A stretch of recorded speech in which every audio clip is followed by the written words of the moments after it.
Hey guys, DB right here, continuing with what if Gine was raised by King Cold and picking off exactly where we left off.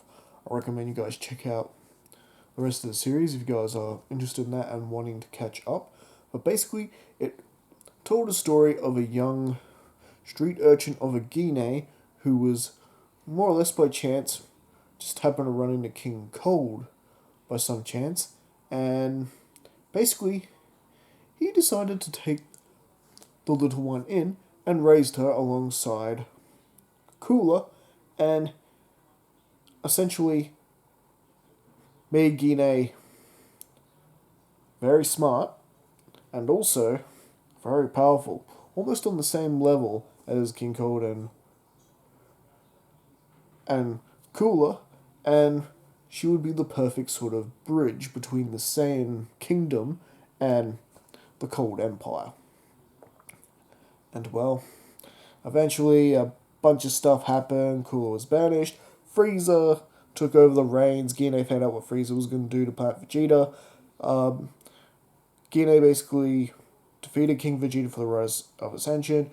United the Saiyans, took out Frieza, and after locating her long-lost brother Cooler, promising to give him the Empire, they, together took down their own father, King Cold, and have since unified the galaxy peacefully and has won.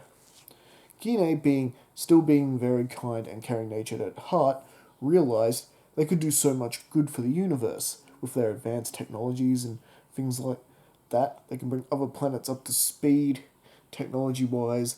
They can help out people who are being oppressed by their current rulers of the planet by getting rid of them and lifting them up, and it was good. It was really good. And, well, continuing exactly where we left off, Prince Raditz and Prince Kakarot, along with Vegeta and Nappa, were tasked with managing planet Earth, and they basically managed to stop Pilaf from using the Dragon Balls for his desire to take over planet Earth. And, well, thanks to a little things that happened in the previous part, and, well, Gine actually going down there and finding Kakarot when she sent him off world, an alliance between the Capsule Corporation and the Saiyans was forged, ultimately bringing planet Earth into the fold, and as sort of a part of their federation of planets, I guess you could say. And, well, with that, even though Kakarot, after all, since he's leading the charge, Vegeta and Nappa and Raditz would goof off from time to time, fighting Tenkaichi Budokais and stuff, throughout the years they managed to keep planet Earth under control, no problem. The King Piccolo issue was dealt with rather easily, and well, they were instructed not to do anything that would disrupt the continuation of using Dragon Balls. So after they met King Piccolo, Nappa and Vegeta were able to clue on to the fact this guy was a Namekian and that the Namekian legend of the Dragon Balls were true, because these Dragon Balls were created by Namekians. So, King Piccolo was very much beaten like he was in the original, ultimately splitting off into the egg, and the Saiyans basically had to face him again in the tournament. And, well, it became clear to Piccolo he's no match for these Saiyans, no matter what he does. After all, every single one of them are a lot stronger than what they were than their original counterparts. Kakarot in this timeline is already, he could go Super Saiyan at any moment, so could Raditz. And Nappa and Vegeta, they could take on the Ginyu Force if they had to. So yeah, Piccolo Jr. was not going to be avenging his father, King Piccolo, anytime soon. No. And, well, thanks to them befriending some of the people on Earth as well as living there in permanent refuge, with Goku, or rather Kakarot I should say, still managed to marry Chi-Chi, who he had rescued a couple of times. During their first encounter, which was pretty similar to their original first encounter from the Dragon Ball manga and an anime, except you had Vegeta, Raditz, and Nappa tagging along as well, along with Bulma and Yamcha and Oolong. It was one really crazy adventure. And well, they had managed to, of course, completely decimate the Red Ribbon Army, so they're not going to be a problem anytime soon. The bottom line is, the timeline is indeed catching up. Kakarot has since had his own little son, Gohan, who was, of course, half Saiyan. Now, Bardock didn't necessarily approve of this relationship, just believing Kakarot should be with his own kind, but he's been ordered to live on planet Earth, what are you gonna do? However, Gine is very happy about this because this is just further proof that an alliance with Earth is possible and can work. And they found a species that they can actually breed with. So, definitely not a bad thing. This guarantees the Saiyans' survival, forever, no matter what. The Saiyan race will always live on. And well, Bardock would come around eventually, and well,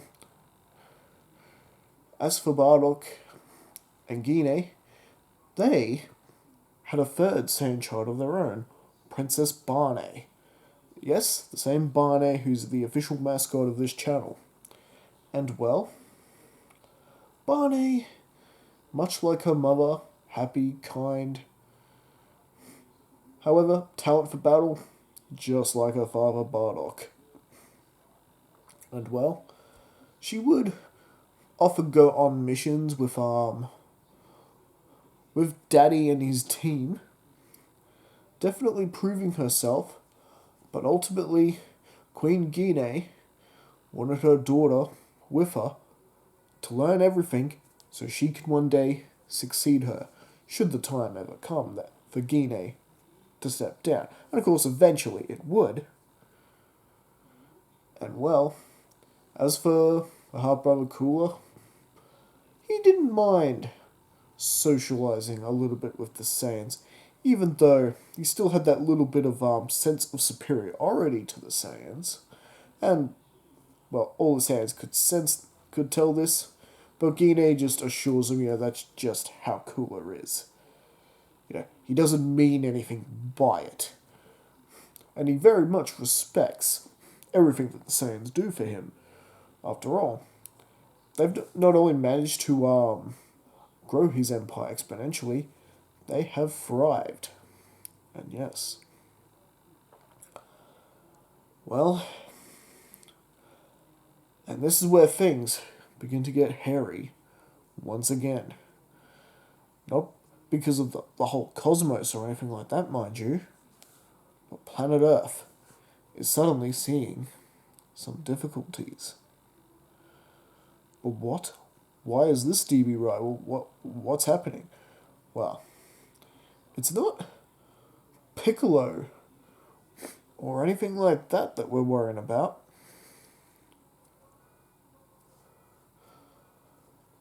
No. Two androids have suddenly appeared and have begun attacking the Earth. And these are the two androids that were created by Dr. Gero.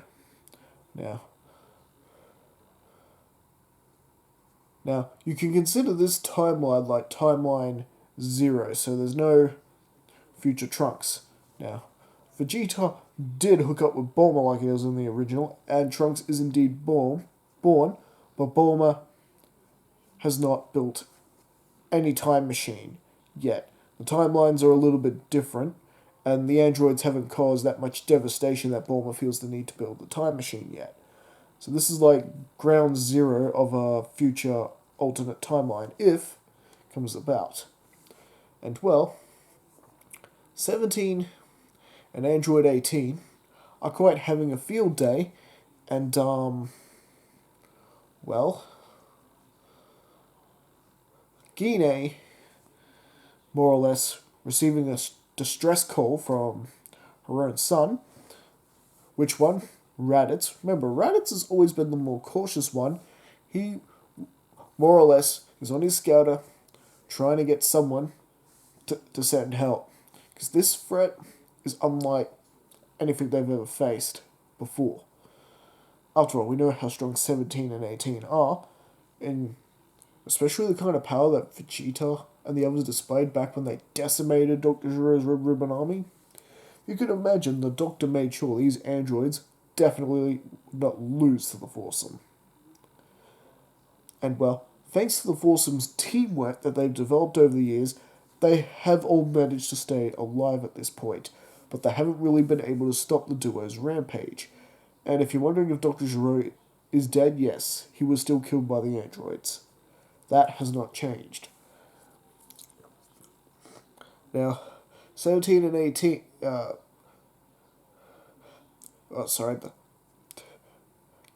Prince Kakarot, Raditz, Vegeta, and Nappa have managed to sort of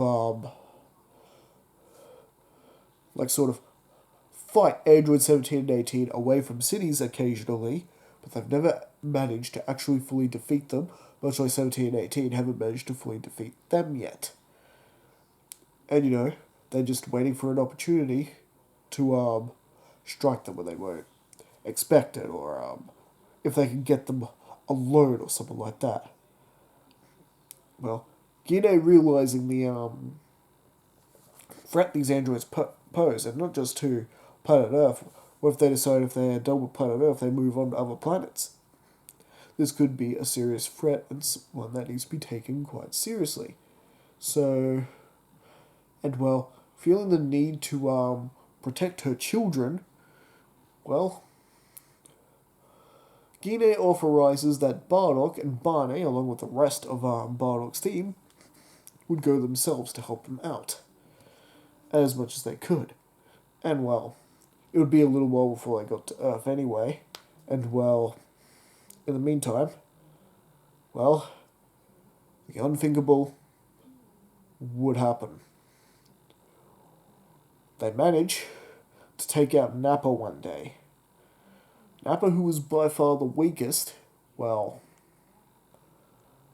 they manage to wait. Because remember, the Dragon Team cannot sense the android's energy. And well, Nappa was off alone one day. The androids were always watching closely, waiting for any opportunity to strike. And well, this was their perfect opportunity to strike. And Nappa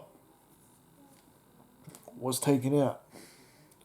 And well, you're probably wondering what has happened to the Dragon Balls at this point. Well, unfortunately, Piccolo Jr. was unfortunately taken out as well. He was one of the first people taken out during the android's initial assault. One of the first people they took out. They called on that Piccolo, Dragon Balls, yeah. So Piccolo was taken out, and the Earth Dragon Balls are now useless. And with Nappa more or less out of the picture, well, it definitely made things significantly harder for our heroes to really stop the androids. But, nevertheless, they band together and they basically tried to hold out as long as they could. And well, this is where the unthinkable happens, because out of nowhere, all of them are attacked by this bug creature who has burst onto the scene. And well, who is this creature? It is, of course, Cell. And well, he actually manages to absorb both the androids right then and there, swooping up Android 17 in his initial ambush and transforming, and then using the solar flare to pretty much suck up Android 18, transforming into his perfect form. Now, if you're wondering if this cell has all the features of the original cell, yes. He comes from a timeline where the timeline is the original timeline from Dragon Ball Z. So he does have Frieza and King Cold cells from their visit on Earth from the original. So, just to be clear, I did not want to change Cell for this. And well, Cell just looking at the sands. Huh. Goku, it seems you are alive in this reality. And you. My database says you're Raditz. You should have been killed years ago. Ha. And Vegeta, I think you'd be here too. Ah. This really is a treat. I think that's actually where we'll leave things for right now. So what do you guys think with this story? It's definitely going in a different direction than in the original timeline, but, you know, what if Gine was raised by King Cold was always going to be more of a radical what if and all that. But anyways, here's hoping that this part of the story does not disappoint as I head on into the next part. And don't forget to leave your thoughts in the comments. Don't forget to like and subscribe to the channel if you haven't already. And I'll see you guys again next time. Thanks for watching. See you later.